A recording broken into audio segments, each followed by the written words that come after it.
Welcome back. For these next few minutes, I'd like us to reflect a little bit on the setting of the First Testament, the cultural, historical, geographical setting. I think this is significant, and I'll try to explain why. I remember back on the significant lack of enthusiasm that this high school student had toward an assignment in English Lit. I had the opportunity to read Shakespeare. And mind you, the edition that I read even had staging notes in the margin, but that didn't lift my spirits much toward that assignment. But when I was in university, I had the opportunity to see a Shakespearean play put on by a professional company. And wow, what a difference the background and the costuming made. Let me try to illustrate. Here's a page of Giuseppe Verdi's score for Aida. And for those of you who can read, here's some impressive writing, right? But get a load of this.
Quite a difference, eh? Between just the text, the musical text, mind you, of Aida, and then seeing it played out on the stage with all the costumes and the props and the animals. And this reminds me that the late G. Ernest Wright of Harvard observed that of all the scriptures of the major world religions, the Bible's the only one requiring a grasp of history and geography. You see, God revealed himself in space and time. The Hebrew Bible didn't just simply appear out of a hat. Rather, it records God's revelation, what he said, and his interaction, what he did with real people and in real time and in a real place. So let's think about the place for a moment. The land promised. In Genesis 12, the Lord instructs Abram, back home at Ur of the Chaldees, Abe, go from your country, your kindred, your father's house, to a land that I will show you. And then 6 verses later in the narrative, God promises Abram, to your offspring, I'll give this land. And this promise is referenced again in Genesis 15 in the context of a covenant ceremony. And again in Genesis 17 and 28 and 31 and 35 and 50 and again in Exodus over and over again. Chapter 6, chapter 13, chapter 32. It's the land that God promised. But there's another feature that I think it's significant for us to pay attention to, and that is the land positioned. This land was a land between. You see, the Tanakh, the Hebrew Bible, didn't emerge from a situation of social superiority. Rather, from a small tribal society, surrounded by small tribal societies, set right smack dab in the middle of two sometimes competing centers of civilization.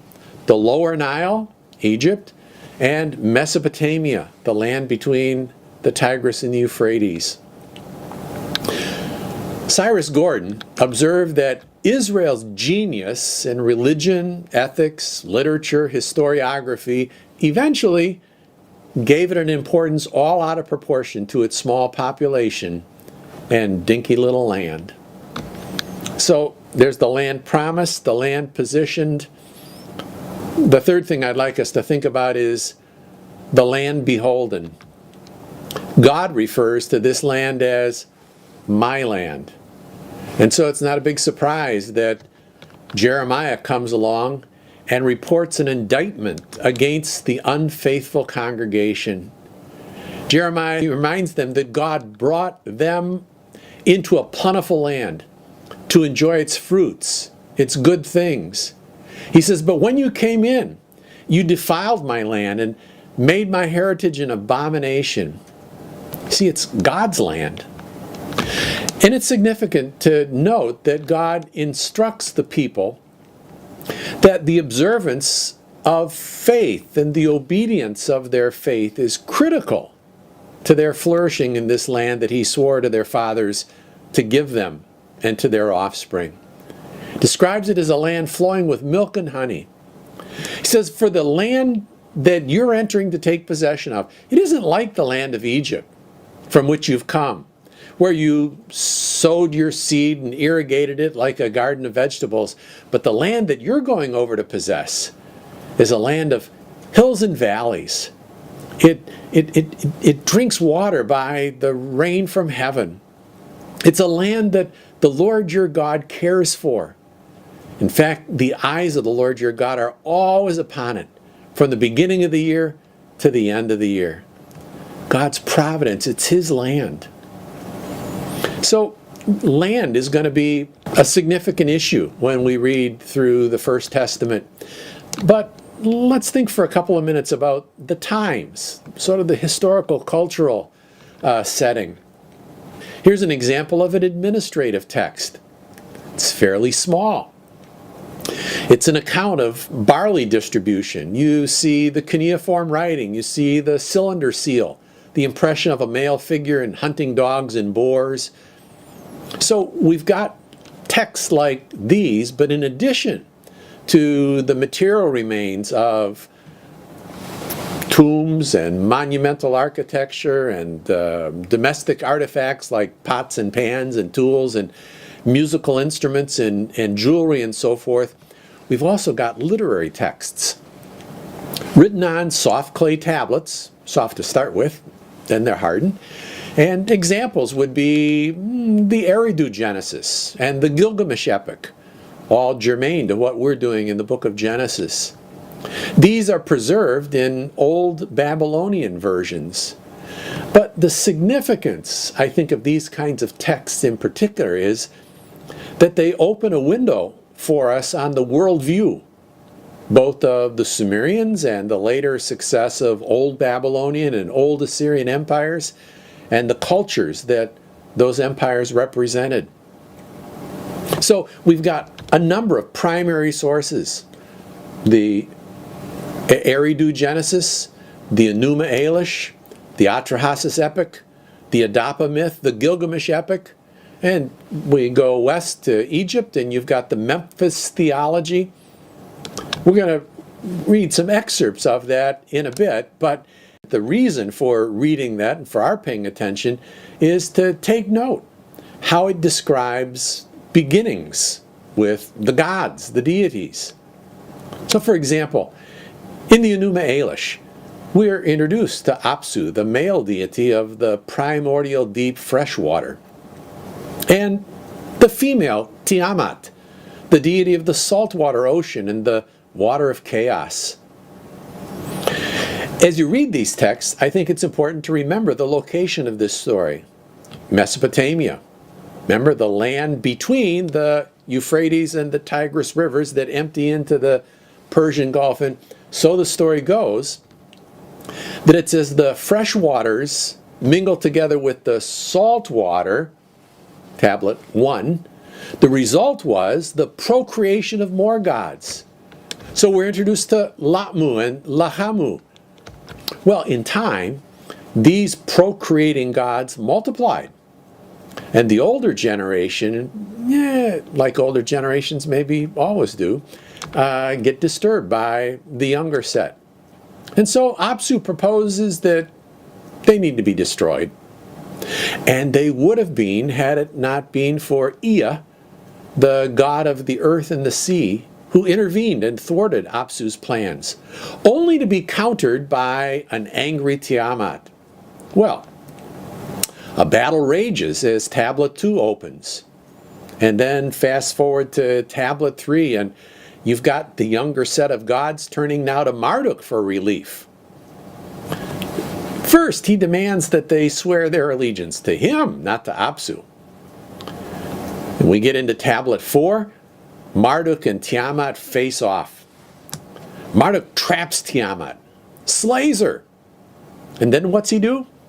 He bisects her, and with half of her, he fashions the heavens. And with the other half, he creates the structure of the earth. So you have sort of this domed image. In Tablet 5, Marduk creates the stars. But the gods gripe to Marduk about all the work they have to do. So, in Tablet 6, Marduk devises a plan to create humans. He's going to create humans out of divine blood and bone so that they can do the grunt work that the gods are resenting. Well, the gods are happy, so they build this grand temple to Marduk and begin to exalt him. So here we have an early Near Eastern expression of how the world was seen to work, where the gods came from, where humans came from, why they were created in the first place. You see, it was a story to explain order out of chaos. This story was reenacted every year during the vernal equinox to ensure continued order. Well, I mentioned Egypt. On the other end of the Fertile Crescent, the Egyptians, in their Book of the Dead, visualize a very similar worldview. There's the reclining male god Geb, representing the earth, the arched female god Nut, representing the firmament. The two are separated by Shu, the air god, being supported by two images of Khnum, the god of the headwaters of the Nile and of creation. So you see, there's almost uniformity, certainly close similarity on both ends of the ancient Near East with respect to how the world began and what the gods were like and where humans fit in this picture. What I want us to notice is the points of confrontation. The Hebrew Bible begins, before it gets into the gospel, before it gets into talking about this grand reclamation project, it begins by challenging a corrupt worldview. No, there's one good creator God. He's the master of all history. It's quite contrary to the idea of magic and polytheism, of capricious warring gods. Animistic, cyclical view of nature is expressed through the myths about the universe that embodied personal forces that might be manipulated by humanity. All the other gods in the ancient Near East were seen to be forces of nature themselves. All the ancient gods were nature gods, gods of lightning and thunder and rain and fertility. But the God of the Bible is not in nature. He's above nature. He created nature. You see, if nature is God, then there's no such thing as morality. There's no basis for good and evil, or mercy, or compassion. You see, there are no hospitals for the sick in nature. In nature, the weak just die out. That's behind the theory of natural selection. Compassion for the weak is a God-based value. The God of Genesis is above nature. He's above gender. He never copulated with other forces to produce yet other forces, let alone to produce humanity. In Genesis, creation is presented as being intrinsically good as opposed to being intrinsically unstable. In the ancient Near East, Tiamat and the Tehom, the deep waters, was chaotic. But in Genesis, the Spirit of God hovers over the face of the Tehom.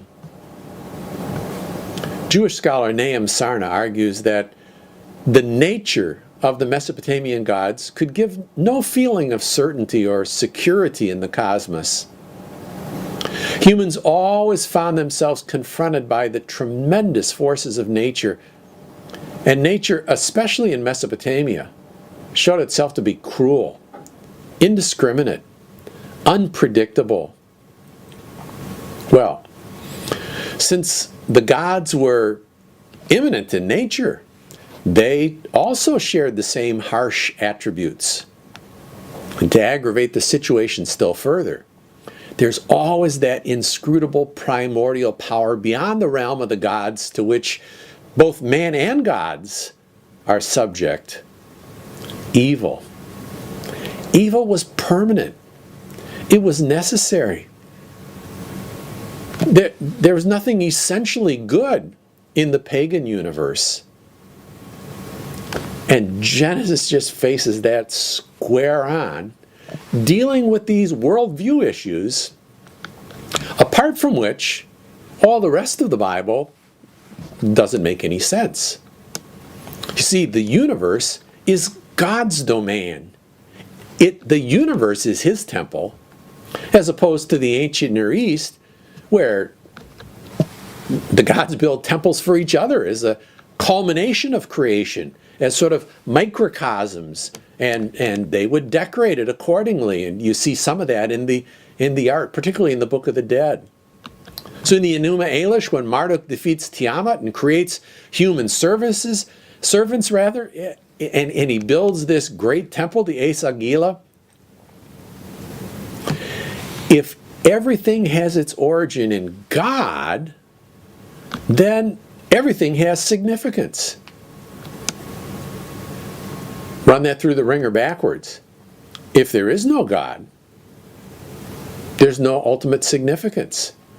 Nothing, no one is anything more than just a conglomeration of chemicals.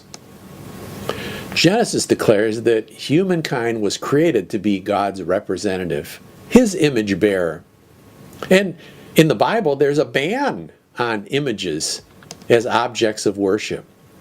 It's quite contrary to the ancient Near East. We have both a multiplicity of inanimate images of the gods. And if there were a human image of God, it would be the king in the ancient Near East. Whereas in the Hebrew Bible, every human, male and female, was meant to reflect God's character. Well, these are key issues that the prologue of Genesis confronts to set the stage for the good news that's proclaimed and realized in the revelation that follows. So, take a couple of minutes and think of examples of misunderstanding or misapplying Scripture that results from ignoring the background and the setting in which God revealed Himself and His Word. We'll see you in a bit.